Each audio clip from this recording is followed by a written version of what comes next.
নমস্কার বন্ধুরা, তোমাদের গোপিকা চ্যানেলে সবাইকে ওয়েলকাম। আজকে আমি কোনো রান্নার রেসিপি নিয়ে আসিনি। আজকে আমি একটা অন্য ধরনের ব্লগ ভিডিও নিয়ে এসেছি।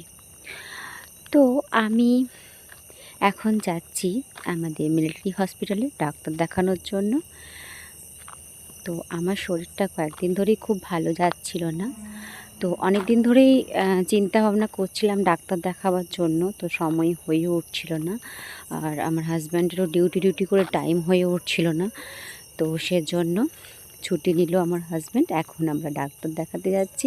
তো আমরা এমএচে চলেই এসেছি। চারিদিকটা একদমই খালি শুনশান পরিবেশ হয়ে গেছে, কারণ অনেকটা টাইমই হয়ে গেছে।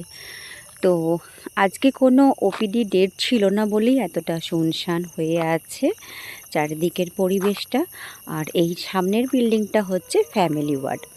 তো চলো ভেতরে যাওয়া যাক। আমাদের আসলে ডাক্তার দেখাবার ছিল না, আমাদের রেফার লেখানো ছিল বলেই তো সেজন্য কোনো ওপিডির ডেট ধরে যায়নি। তাও এক দুজন পেশেন্ট বসে আছে। ম্যাডাম এখন নেই, ম্যাডাম গেছেন ওটিতে।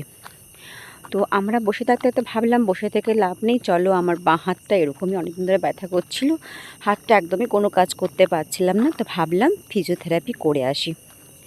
তো ফিজিওথেরাপি করার জন্য চলে যাচ্ছি ফিজিওথেরাপির রুমে। আর সামনে দেখলাম কত পাখি বসে আছে, একটু ফটো তুলে নিলাম। আর আমার হাজব্যান্ড এগিয়ে যাচ্ছে, আমি পিছনে আছি। তো আমরা এবারে ফিজিওথেরাপি করানোর জন্য যাচ্ছি। আর আমার হাজব্যান্ড কন্টিনিউ বকা দিচ্ছে যে এখানে ফটো তুলবে না। তাও যতটুকু পেরেছি তোমাদের সঙ্গে শেয়ার করেছি। তো এই বিল্ডিংটা হচ্ছে তোমার অনেক দিনের আগেকার পুরনো বিল্ডিং, আশা করি তোমরা দেখে বুঝতেই পারছো। তাও মাঝে মাঝে মেনটেনেন্স হয় বলে তাও এতটা বোঝা যায় না। আর এই দিদিটা হচ্ছে আমাদের ওয়ার্ডসওয়াইকার, যে ফিমেল অ্যাটেন্ডেন্ট থাকে, তো সে এরকম ইউনিফর্ম পরে। তো আমরা চলে এসেছি ফিজিওথেরাপির রুমে। আমার হাজব্যান্ড ভিতরে চলে গেছে। তো আমি তোমাদেরকে চারিদিকটা পরিবেশটা দেখিয়ে দিচ্ছি। আমার ডান হাতটাও আগে ব্যথা হয়েছিল, তো এই রুমটাতে আগে ফিজিওথেরাপি হচ্ছিল, এখন এই রুমটা বন্ধ করে দিয়েছে। আর দেখো, মানুষ দেখলেই ভয় পেয়ে যাবে, রাত্রে আসলে তো একদমই ভয় পেয়ে যাবে। তো চলো যাই হোক ভিতরে যাওয়া যাক। তো বাকিটা কিন্তু আমি তোমাদের সঙ্গে শেয়ার করতে পারবো না, এটা বাইরের রুম। তো আমাদের ফিজিওথেরাপি করা হয়ে গেল। আবার যাচ্ছি ম্যাডামের কাছে রেফার লেখানোর জন্য। তো যে দাদা দাঁড়িয়ে আছে তিনি বলছেন আর আজকে আর হবে না, ক্লোজ হয়ে গেছে। আসলে বন্ধু তো তো সেই জন্য একটু ইয়ার্কি করছে। তো বসে আছি, ম্যাডাম আসছেই। দিদিও দেখাদেখি করছে। ম্যাডাম আসছে বলতে না বলতেই ম্যাডাম চলে এসছে। ম্যাডাম ঢুকে গেছে, এবার আমাকেও ডাকবে যাওয়ার জন্য। তো দেখা যাক কি বলে ম্যাডাম এখন। তো সামনে একজন পেশেন্ট বসে আছে, ম্যাডামকে দেখাবেন বলে, আর আমি বসে আছি, এনার পরে আমার নাম আছে। তো ডাক্তার দেখানো হয়ে গেল, ম্যাডাম রেফারও লিখে দিয়েছে। তো বাড়ি ফেরার পথে তো দেখলাম সবজি কিছু নিয়ে আজকের জন্য, তো সবজিও নিতে চলে এসেছি। আর আমার বর সবজি কিনছে, আর সামনে দেখলাম এরকম দেখো ঘোড়াগুলো দাঁড়িয়ে আছে, তাই ভাবলাম তোমাদের সঙ্গে শেয়ার করে নিই চারিদিকের পরিবেশটা। আর এখানে সবজি বলতে কি বলো তো, আমাদের মধ্যে তো সেরকম সবজি পাওয়া যায় না, এখানে এরকম সবজি পাওয়া যায় যেগুলো আমরা খাই না। তো এরকম ধরনের সবজি পাওয়া যায়, দেখে নাও কী কী সবজি পাওয়া যাচ্ছে। তো সব কিছু কেনাকাটা করে আবারও কোয়ার্টারের দিকে চলে যাচ্ছি, কারণ প্রায় অনেকটাই দেরি হয়ে গেছে। রান্না বলতে আজকে সেরকম কিছু করে আসিনি, হসপিটালে তো অনেকক্ষণ বেরিয়েছি। আর দেখো আমার জন্য আমার কোয়ার্টারের সামনেই বাচ্চাগুলো অপেক্ষা করে আছে খাবে বলে, কারণ ওদের লাঞ্চের টাইম হয়ে গেছে। ওরা তো আর এত কিছু বুঝে না। তো চলো তাড়াতাড়ি করে শাড়িটা চেঞ্জ করে আসি আর ওদিকে খেতে দিদি। ওদের জন্য আজকে সেরকম কিছু করতে পারিনি, ডিম সেদ্ধ আর ভাত করেছি। আমাকে দেখে দেখো ল্যাচ নাড়ানাড়ি করতে শুরু করে দিয়েছে, সবাই এসে বসে আছে আমার কোয়ার্টারের সামনে। কি ভালো লাগছে না দেখতে। তো ওরা কী করে টাইম বোঝা যায় সেটাই বুঝতে পারি না। ঠিক সকালে খাবার ব্রেকফাস্টের সময়, দুপুরে লাঞ্চের সময় আর রাতের ডিনারের সময় ঠিক টাইম মতো চলে আসে। তো ওদিকে খাবার দিয়ে দিলাম। দেখো কত খিদে পেয়েছে, কি সুন্দর খাচ্ছে। এই কুকুরটা কিন্তু আরও বাচ্চা আছে, সেগুলোকে নিয়ে আসেনি, দুটোকে নিয়ে এসছে, আর বাকিগুলো অন্য কোয়ার্টারে আছে। তো আর এই কুকুরটা দেখো, ওই কুকুরটাকে প্রচণ্ড ভয় পাই, কিছুতেই আসছে না। আমি ওর জন্য বসে আছি, চুপটি করে এখানে বসে আছে।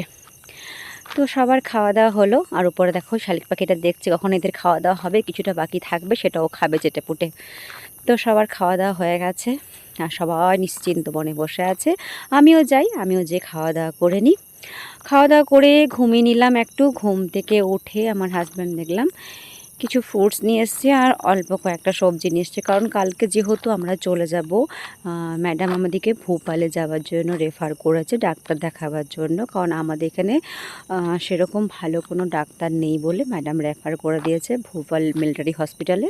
তো সেখানে যাব, তো সেজন্য একদিনের জন্য কিছু সবজি নিয়ে এসছে আর কিছু ফল নিয়ে এসছে। আর আমার পেয়ারা খেতে ভীষণ ভালোবাসি বলে তো পেয়ারা নিয়ে এসছে, সঙ্গে আপেল নিয়ে এসছে, আর সবজি তার সঙ্গে নিয়ে এসছে অল্প একটু ধনেপাতা, টক দই যেটা আমার হাজব্যান্ড খেতে ভীষণই পছন্দ করে, আর দুধ, সিমাই নিয়ে এসছে। এগুলো রাত্রে বানাতে হবে আমাকে, কারণ আমাদের খাওয়া দাওয়ার প্রচণ্ড ঝামেলা। আমার বরের একরকম, তো আমার মেয়ের একরকম, কি বলবো। সব কিছু করে রাত্রে ঘুমিয়ে গেলাম, আর ভালো লাগলো না বাকিটা তোমাদের সঙ্গে শেয়ার করতে। তো সেজন্য একদমই সকালে চলে এসেছি ভিডিও বানানোর জন্য। তো সকালে আমার হাজব্যান্ড আবার নিয়ে এসছে গিলে মেটা মাছ, সমস্ত কিছু নিয়ে এসছে। তো এগুলো এবারে ব্যবস্থা করি। এগুলো সকালে অর্ধেক করব আর বিকেলে অর্ধেক করব। বিকেলে বলতে রাত্রে খাওয়া দাওয়ার জন্য, যেহেতু আজকে রাত্রেই আমরা বেরিয়ে যাব, তো সেজন্য একদম বিকেলে একবার সকালে তাড়াতাড়ি করে রান্না বসিয়ে দিয়েছি আমি। সকালে একবার তাড়াতাড়ি করে খেয়ে নিয়ে আবার বিকালে তাড়াতাড়ি রান্না বসিয়ে দেব। আর এই দেখো আমার মেয়ে এদিকে খাচ্ছে আইসক্রিম, সঙ্গে আইসক্রিমও নিয়ে এসেছিলো। তো আমার মেয়ে আইসক্রিম খেতে লাগিয়ে দিয়েছে আর আমাদের জন্য এগুলো নিয়ে এসেছিলো। দেখো বলো তাহলে কালকে চলে যাব, মানে আজকে রাতেই আমরা চলে যাব, আর এত কিছু নিয়ে এসছে, মানে আমার প্রচণ্ড মাথা খারাপ হয়ে যাচ্ছে। একটা আইসক্রিমের ডাব্বাও নিয়ে এসছে, এগুলো রেখে দেওয়া যাবে না বলো, ফ্রিজে যদি বন্ধ হয়ে যায় তাহলে একদম সব গলে নষ্ট হয়ে যাবে। তো আইসক্রিমগুলো যতটুকু পেরেছি খেয়েছি, আবার রাত্রে খাবো। তো খাওয়া দাওয়া করে এখন রান্নাটা তো সেরে নিই, রান্নাটা তো করতে হবে। আর আমরা কিছু খাবো, ওই ডগিগুলোকে কিছু দেবো, সমস্ত কিছু দিয়ে সমস্ত যেগুলো সবজিপাতি আছে সব কিছু পরিষ্কার করে দিয়ে যাব, কারণ এখানে কোনো ভরসা নেই বৃষ্টি আসলে সব জিনিসপত্র নষ্ট হয়ে যাবে। তো সব কিছু গুছিয়ে টুছিয়ে রেখে দিয়ে যেতে হবে প্রায় 3-4 দিনের জন্য। এখন আপাতত টাইম ফিক্সড আছে। আর এই রান্নাঘরটা এত ছোট না যে বলার নেই, ভালো লাগে না, চারিদিকে জলে একদম ছতিচ্ছন্ন হয়ে যায়। তারপর হঠাৎ করে একজন আমাদের স্টাফ বলল, মানে আমাদেরই বাঙালি আর কি, সে ছুটিতে গিয়েছিল, তো দুদিনের জন্য হঠাৎ করে অফিস থেকে ডেকে পাঠিয়েছে বলে এসেছে। তো তার তো বউ এখন বাড়িতেই আছে, সেও চলে যাবে 2 দিন পর। তো তার জন্য খাবার বসালাম আবার, সে হঠাৎ করে বলল। তো এসব করে তাড়াতাড়ি করছি। এদিকে আমার বর কিন্তু প্যাকিং করছে, আমার বর আর আমার মেয়ে, আর আমি এদিকে রান্নাটা কমপ্লিট করছি। আর রাস্তায় যাওয়ার জন্য কিছু শুকনো খাবারও তৈরি করে নেব, কারণ গাড়িতে যাব, তো ট্রেনে যাচ্ছি না, নিজেদের গাড়ি করেই যাচ্ছি। তাহলে টাইমটা কি বলো তো ইচ্ছে মতো ব্যবহার করতে পারবো। তো সেই জন্য নিজেদের গাড়ি করে যাচ্ছি, ট্রেনে যাচ্ছি না। তো এভাবে করে রান্না করে নিচ্ছি। আর আজকে না একটু পোস্ত ভাজা করলাম, অনেকদিন পোস্ত ভাজা খাওয়া হয় না, খুব ভালো লাগে পোস্ত ভাজা খেতে। আর কুঁদরু ভাজলাম, কুঁদরুটার মধ্যেও একটু পোস্ত ওপর থেকে ছড়িয়ে দিলাম। তো এভাবে করে যতটুকু পেরেছি করে নিচ্ছি, কারণ শরীরটা একদমই ভালো লাগছে না, কি করব। তো যত কষ্টই হোক, মেয়েদের তো কাজের ছুটি থাকে না, আর এই কষ্টটা কারোর সাথে শেয়ার করার মতো না।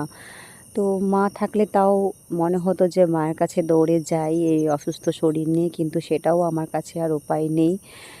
তো যাই হোক, আমার হাজব্যান্ড তো অবশ্যই সাপোর্ট করে, সাহায্য করে, সেটা তো বলার নেই। কিন্তু তাও বলো, মায়ের জায়গাটা তো কেউ নিতে পারবে না। আর যখন শরীর অসুস্থ হয় তখন বেশি করে মায়ের কথাই মনে পড়ে। তো এসব তাড়াতাড়ি করে রান্না করে নিচ্ছি। এভাবে করে তাড়াতাড়ি রান্না করে ভোপাল যাওয়ার জন্য রেডি হচ্ছি। আর ভিডিওটা বড় করছি না, তোমরা সবাই পাশে থেকো, সাথে থেকো, সবাই ভালো থেকো। আর নতুন বন্ধুরা চ্যানেলটাকে সাবস্ক্রাইব করতে ভুলো না। আর সবাই পুরো ভিডিওটা দেখবে, ভালো লাগলে লাইক কমেন্ট শেয়ার অবশ্যই করে দিও। সবাইকে টাটা।